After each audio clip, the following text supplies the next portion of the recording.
بسم اللہ الحمد للہ والصلاة والسلام علی رسول اللہ السلام علیکم ورحمۃ اللہ وبرکاتہ۔ دارالعلوم دیوبند کیا ہے اور اس کا مسلک و مشرب کیا ہے، اختصار کے ساتھ سماعت فرمائیں۔ قسط نمبر 2، حضرت مولانا سید ابو الحسن علی میاں ندوی لکھنوی حسنی رحمۃ اللہ علیہ سادات خاندان کے گلے سرسبد بہت بڑے عالم ربانی، عالمی شہرت یافتہ مصنف، مؤرخ اور سیرت نگار تھے۔ ادھر صاحب نسبت بزرگ عارف باللہ تھے، ریاستی و ملکی اور عالمی ایوارڈ یافتہ، مگر سارا فی سبیل اللہ خرچ کیا۔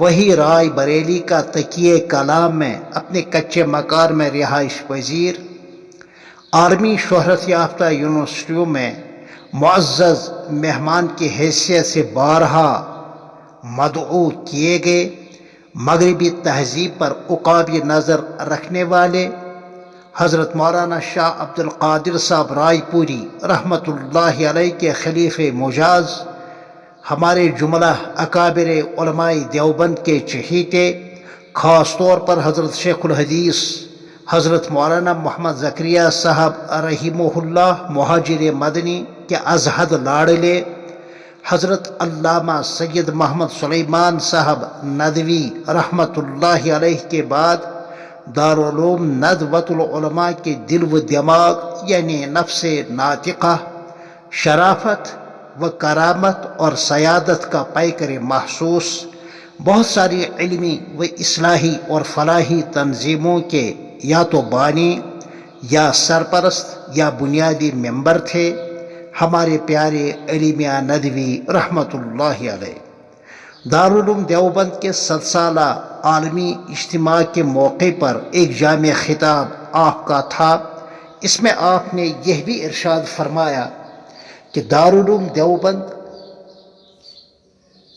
یعنی دیوبندیت دراصل 4 اوصاف کے مجموعے کا نام ہے۔ جس شخص میں یہ 4 اوصاف نہ ہوں وہ کامل طور پر دیوبندی کہلانے کا مستحق نہیں ہو سکتا۔ اولاً اعتقاد کی خوب پختگی ہو، ثانیاً اختلاف میں اعتدال ہو، شدت نہ ہو، ثالثاً تمسک بالسنہ ہو، اور رابعاً توکل علی اللہ ہو۔ بحوالہ ماہنامہ تجلی ماہ مئی 1980۔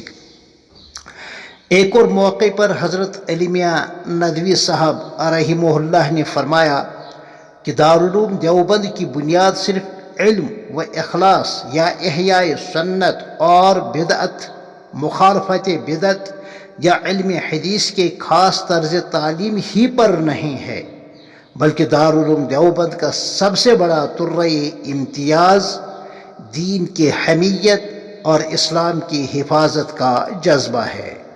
بحوالہ پاجا سراغ زندگی، صفحہ نمبر 127۔ یاد رہے 1400 ہجری مطابق 1980 عیسوی میں یہ عالمی اجتماع ہوا تھا دیوبند میں، جس میں کوئی 40 لاکھ لوگ شریک تھے۔ ہندوستان میں تاریخ کے اعتبار سے اتنا سب سے بڑا پہلا اجتماع ہوا تھا، یعنی نہ اس سے پہلے ایسا کوئی اجتماع مسلمانوں کا ہوا ہے اور نہ 42 سال گزرنے کے بعد کبھی بھی پورے ہندوستان میں کہیں ایسا اجتماع ہوا ہے۔